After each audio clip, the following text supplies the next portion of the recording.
नमस्कार। आज की हमारी चर्चा का विषय है कच्चा तेल यानी कि क्रूड ऑयल, और ये कैसे सीधे तौर पर भारत में हम सबकी जेब पर असर डालता है। नमस्कार। हमारे पास क्रूड तेल भारतीय खिस्सा पर असर लेख से कुछ महत्वपूर्ण जानकारी है। हमारा मकसद ये समझना है कि कच्चे तेल की बढ़ती कीमतें किस तरह हमारे रोजमर्रा के खर्चों को प्रभावित करती हैं। कई बार तो हमें शायद पता भी नहीं चलता। तो चलिए इस पूरे मामले को थोड़ा खोल कर देखते हैं, परत दर परत। हाँ, और ये समझना देखिए बहुत ज़रूरी है कि मामला सिर्फ गाड़ी में भराए जाने वाले पेट्रोल या डीजल तक ही सीमित नहीं है। ये एक पूरी श्रृंखला है, एक डोमिनो इफेक्ट जैसा, जिसका असर पूरी अर्थव्यवस्था और हर व्यक्ति के बजट पर पड़ता है। हमारे स्रोत एक चौंकाने वाला आंकड़ा बताते हैं कि कच्चे तेल की कीमत में सिर्फ $10 प्रति बैरल की बढ़ोतरी भारत के आयात बिल में करीब 1,40,000 करोड़ रुपए जोड़ सकती है। 1,40,000 करोड़? हाँ, ये तो बहुत बड़ी रकम है ना? बहुत बड़ी, वाकई। अच्छा, तो फिर सबसे पहले जो असर दिखता है वो है पेट्रोल पंप पर। बिल्कुल। लेख में एक दिलचस्प उदाहरण दिया है कि पेट्रोल की कीमत में सिर्फ 2 रुपए की बढ़ोतरी भी 1.4 अरब लोगों की जीवन शैली में छोटे छोटे बदलाव ला सकती है। हाँ, जैसे मान लीजिए 500 रुपए का पेट्रोल भरवाते थे तो अब शायद 550 रुपए लग जाएं। बिल्कुल। ये 50 रुपए सुनने में शायद कम लगें, पर ये लगभग 10 अंडों की कीमत या एक छोटे मोबाइल रिचार्ज के बराबर है। हाँ, और ये छोटे छोटे झटके मिलकर ही बजट को हिला देते हैं ना। सही कहा, बिल्कुल। और ये झटके सिर्फ पेट्रोल पंप तक ही नहीं रहते, इनका असर जैसा आपने कहा आगे भी जाता है, शेयर बाजार तक पहुंचता है। शेयर बाजार तक? अच्छा। हाँ, जानकारी के मुताबिक जब तेल महंगा होता है तो कुछ खास सेक्टर दबाव में आ जाते हैं, जैसे एयरलाइंस। जाहिर है उनका सबसे बड़ा खर्च ईंधन ही होता है। हाँ, वो तो है। इसी तरह FMCG यानी फास्ट मूविंग कंज्यूमर गुड्स, जो रोजमर्रा का सामान बनाती हैं। अच्छा, FMCG भी? हाँ, और ऑटोमोबाइल सेक्टर भी प्रभावित होते हैं। FMCG और ऑटो, ये कैसे जुड़ता है? मतलब लोगों की SIP यानी सिस्टमैटिक इन्वेस्टमेंट प्लान, वो भी लाल निशान दिखाने लगती है, और उन्हें शायद पता भी ना चले कि इसकी एक वजह कच्चा तेल हो सकता है। बिल्कुल। देखिए, FMCG कंपनियों के लिए सोचिए, प्लास्टिक पैकेजिंग जो कच्चे तेल का ही एक उत्पाद है, वो महंगी हो जाती है। अरे हाँ, पैकेजिंग। और साथ ही तैयार माल को दुकानों तक पहुंचाने का ट्रांसपोर्ट खर्च भी बढ़ता है। ऑटो सेक्टर में भी यही होता है। गाड़ियों के निर्माण में इस्तेमाल होने वाले पेट्रोकेमिकल्स और फिर तैयार गाड़ियों की ढुलाई, दोनों की लागत बढ़ती है। अच्छा। तो जब इन कंपनियों की लागत बढ़ती है तो उनका मुनाफा कम होता है।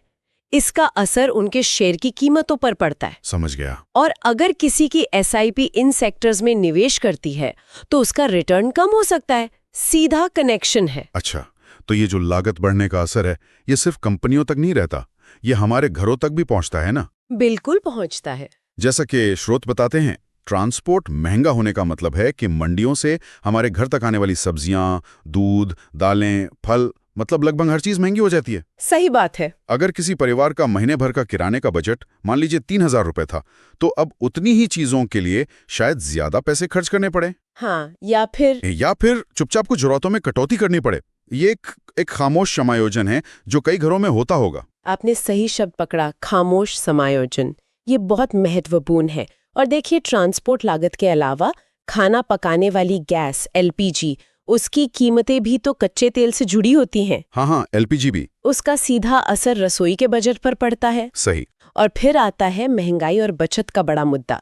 तेल महंगा होने से कुल मिलाकर महंगाई, जिसे हम इन्फ्लेशन कहते हैं, वो बढ़ती है। और जब महंगाई बढ़ती है तो RBI पे, मतलब भारतीय रिजर्व बैंक पर दबाव बनता है कि वो ब्याज दरें कम ना करे ताकि महंगाई और न बढ़ जाए। यही होता है। बिल्कुल सही। RBI का एक मुख्य काम महंगाई को काबू में रखना है।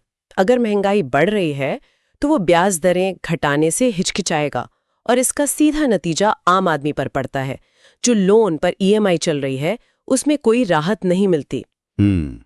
और जो लोग फिक्स्ड डिपॉजिट यानी FD पर थोड़ा ज्यादा ब्याज मिलने की उम्मीद कर रहे होते हैं, उनकी उम्मीदें भी समझ लीजिए थम सी जाती हैं। तो मतलब भले ही किसी की आमदनी ना घटी हो, पर बढ़ती कीमतों और बचत पर कम रिटर्न की वजह से ऐसा महसूस होता है जैसे जेब हल्की हो गई हो। बिल्कुल, एग्जैक्टली। जेब हल्की महसूस होती है। तो कुल मिलाकर देखें, कच्चे तेल की कीमतों का असर बहुत बहुत गहरा और बहुआयामी है।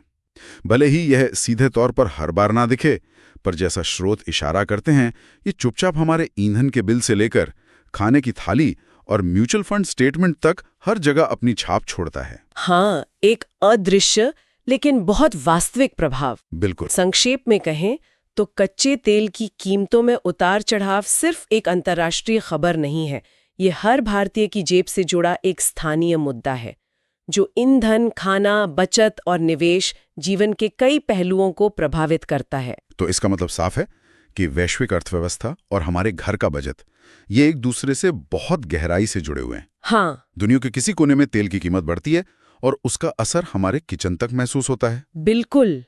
और इन व्यापक प्रभावों को देखते हुए एक महत्वपूर्ण सवाल मन में आता है। क्या? कि हम मतलब व्यक्ति या समुदाय के स्तर पर कच्चे तेल जैसी वैश्विक वस्तुओं की कीमतों में होने वाले ऐसे उतार चढ़ाव के प्रति खुद को ज्यादा लचीला या सहनशील कैसे बना सकते हैं? क्या तरीके हो सकते हैं? ये सोचने वाली बात है।